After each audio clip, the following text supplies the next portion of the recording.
The silk of my gown whispered against my skin as I shifted my weight, the crimson fabric pooling at my heels. Beyond the velvet curtains, I could hear the crowd chanting names, some mine, most belonging to people I once only admired from a distance. Tonight, my name belonged up there with them. I tightened my grip on the small clutch in my hand, forcing my breathing to steady.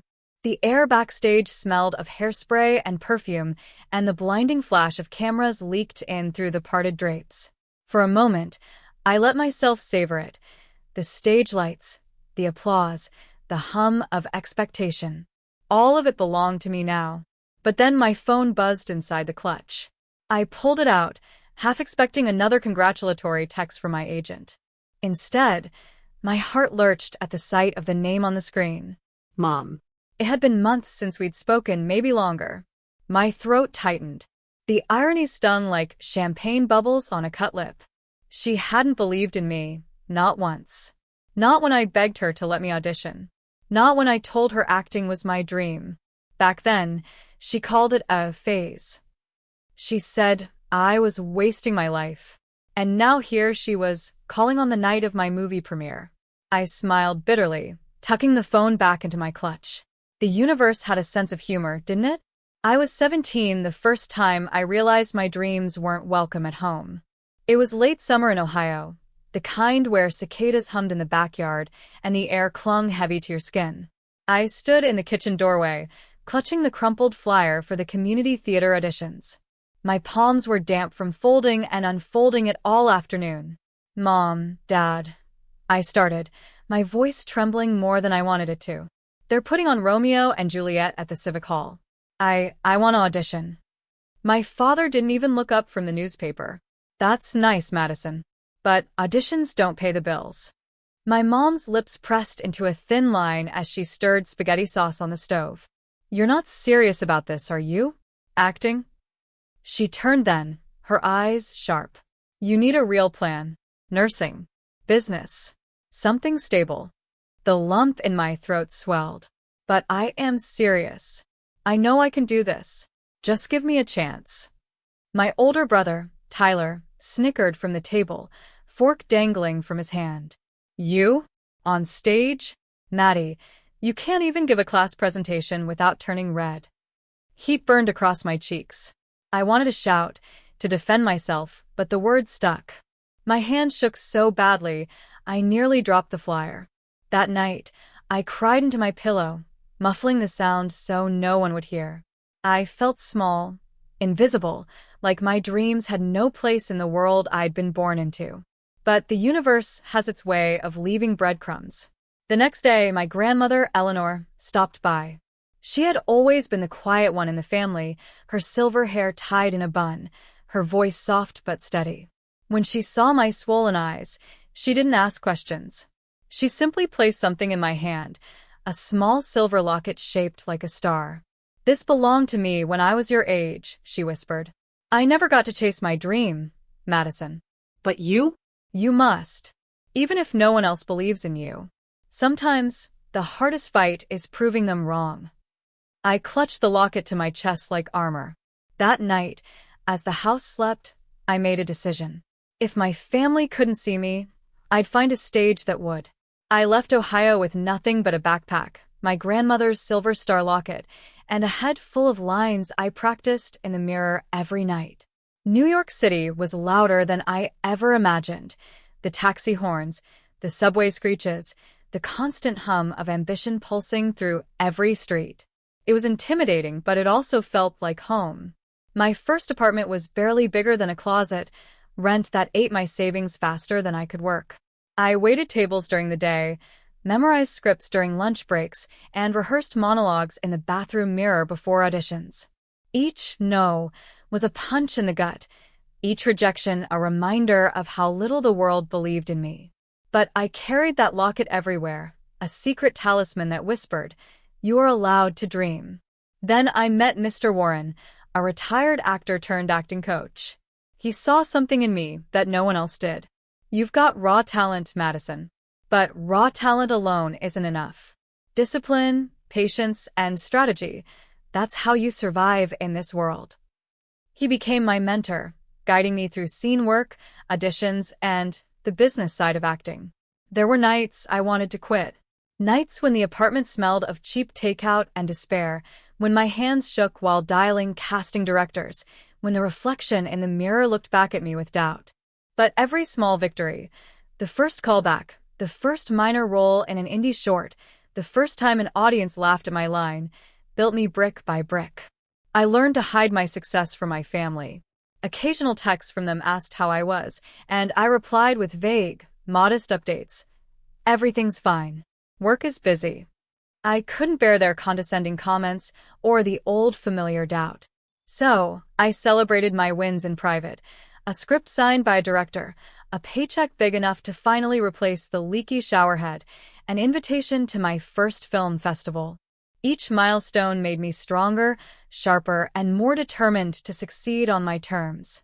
By the time I booked my first supporting role in a small studio film, I knew I was unstoppable. The auditions got bigger, the roles more substantial, the attention growing quietly, deliberately. And through it all, the locket never left my neck, a reminder that the fight wasn't just for fame or money, but for recognition of the talent they had ignored. I was no longer the girl pleading in the kitchen doorway. I was a woman building her empire, one scene at a time, while the world waited to see if I'd stumble.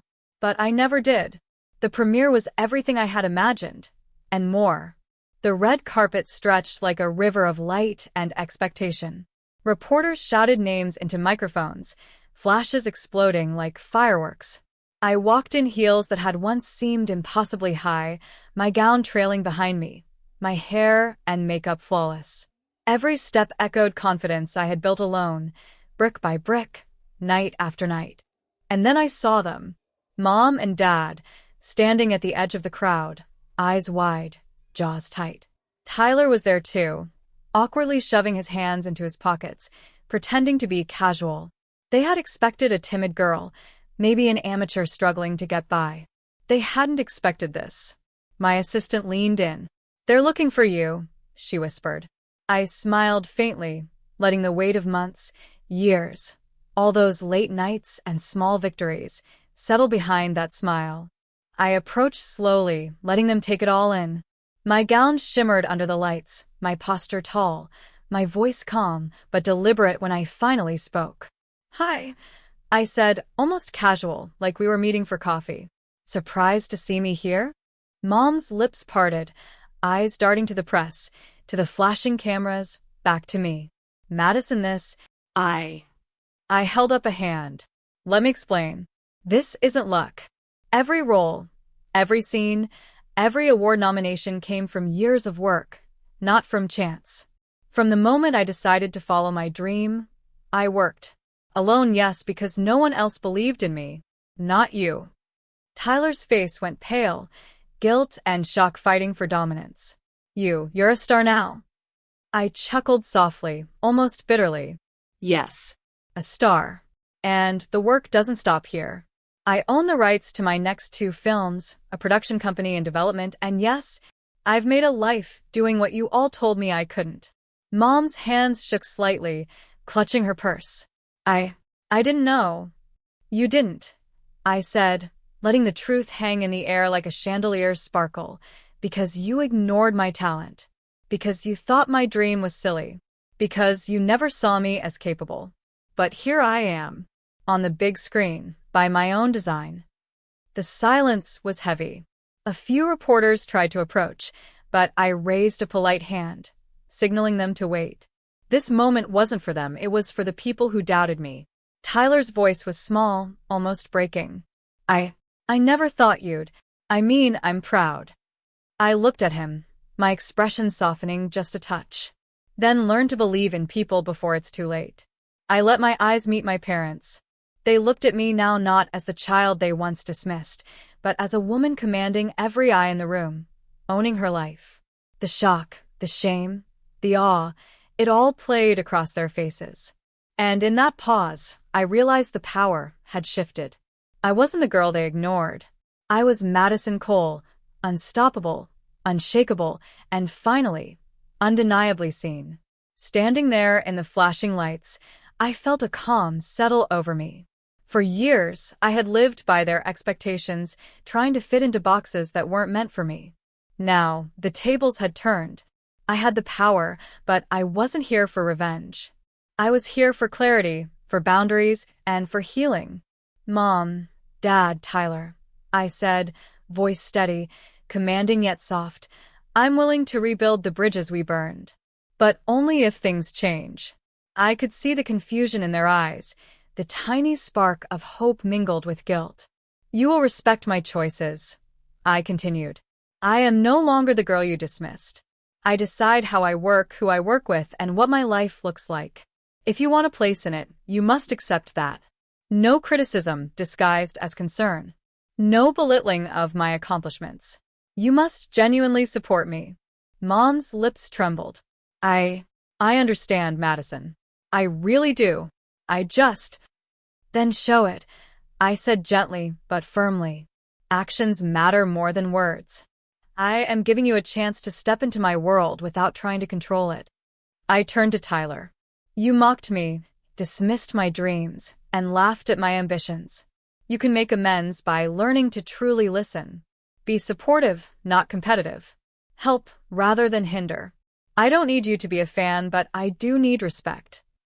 Finally, I addressed the larger truth, my own limits. I won't fix everything for you. I'm not here to carry your regrets. If you want to grow, you must do it on your own too. Therapy, personal reflection, confronting your past mistakes, that's your responsibility. I can only walk alongside you if you're willing to change. Their faces softened, shame slowly dissolving into tentative acceptance. I could see the first flickers of understanding. The shock was giving way to recognition that I wasn't the same girl, and this time the power balance was finally fair. I smiled, letting my voice carry warmth alongside authority. I care about you, and I want us to move forward. But on my terms. Because I know what it's like to be dismissed, to be ignored, to be invisible. And I will never let that happen to me again. There was a pause, heavy but cleansing, like the silence after a storm. They nodded slowly, the first real signs of accountability showing in their eyes. The dynamic had shifted. I wasn't bitter. I was in control. Compassion and strength had carved a new path, one that allowed growth without compromising my own boundaries. For the first time in years, I felt a quiet sense of peace. The fight wasn't about proving them wrong anymore. It was about reclaiming myself and giving them a chance to meet me as I truly was, strong, respected, and untouchable in my own right. Weeks passed after the premiere. Slowly, the air at home began to change. Mom started asking about my work with genuine curiosity rather than criticism. Tyler even sent me a text one morning. Saw the trailer. Proud of you. Small steps, but they were steps nonetheless. I watched them try, clumsily at first, to respect the boundaries I had set. They didn't always get it right, but their willingness to change was proof that sometimes even the hardest hearts could soften. And through it all, I stayed true to myself, the woman who had fought for every role, every line, every scene. Late at night, I'd sit in my apartment, the city lights painting shadows across the walls, and touch the silver star locket around my neck. It had guided me through every rejection, every lonely night, every moment of doubt. Now, it wasn't just a talisman of hope. It was a symbol of triumph, of resilience, and of the woman I had become. I realized that the journey had never been about proving them wrong. It had been about proving myself right. I had faced their disbelief, their dismissal, their doubt, and I had emerged not bitter, but stronger. My voice, my talent, my presence on the big screen, it was proof that perseverance, courage, and self-belief could overcome even the most suffocating skepticism. And now, as I prepared for the next film, the next premiere, the next challenge, I knew the past could no longer touch me. I had taken control of my story, and in doing so, I had created a life that was authentically mine. I smiled softly, feeling the weight and warmth of my grandmother's locket against my chest. You made it, it seemed to whisper. You did what I never could. And in that quiet, glowing moment, I spoke to myself, a declaration, a celebration, a promise. They ignore my talent, but now the whole world is watching me on the big screen.